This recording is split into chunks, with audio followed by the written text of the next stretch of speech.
నమస్తే welcome to view point. పసిడి demand down. దేశీయంగా ప్రస్తుత సంవత్సరం ఏప్రిల్ జూన్ త్రైమాసికంలో పసిడికి డిమాండ్ 6% మేర క్షీణించింది. 131.4 టన్నులకు పరిమితమైంది. సీజనల్ గా విక్రయాలు తగ్గడం, కస్టమ్స్ డ్యూటీ పెరగడంతో పాటు పసిడి కొనుగోళ్లను తగ్గించుకోవాలి అంటూ స్వయంగా ప్రధాని నరేంద్ర మోడీ ప్రజలను సూచించడం లాంటి అంశాలు ఇందుకు కారణమయ్యాయి.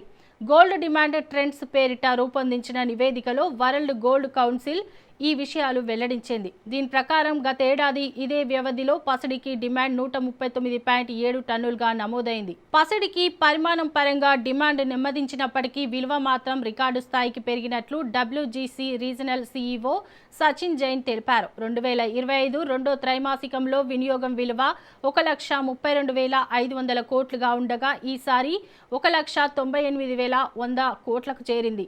గతేడాది రెండో త్రైమాసికంలో పోలిస్తే దాదాపు 50% పెరిగింది. ధర ఎక్కువగా ఉన్నప్పటికీ పసిడి కొనుగోళ్లపై ప్రజలు ఆసక్తి చూపుతున్నారు అనడానికి ఇది నిదర్శనం అని ఆయన పేర్కొన్నారు. రాబోయే రోజుల్లో ఏడాది మొత్తం మీద డిమాండ్ 650 నుంచి 750 టన్నులుగా ఉంటుందని అంచనా వేస్తున్నట్లు వివరించారు. అయితే ప్రస్తుత భౌగోళిక రాజకీయ పరిస్థితులు, వడ్డీ రేట్లు, ద్రవ్యోల్బణం మొదలైన వాటిని పరిగణలోకి తీసుకుంటే ఈ శ్రేణిలో మధ్యస్థాయికి కూడా పరిమితం కావచ్చన్నారు.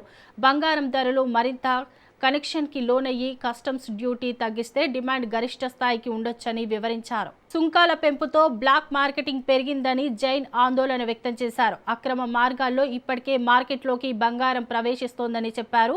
స్మగ్లింగ్, అక్రమ మార్గాల్లో మార్కెట్లోకి పసిడి వెల్లువెత్తుతుండడం అనేది పరిశ్రమకు అతిపెద్ద రిస్క్ అని జైన్ చెప్పారు.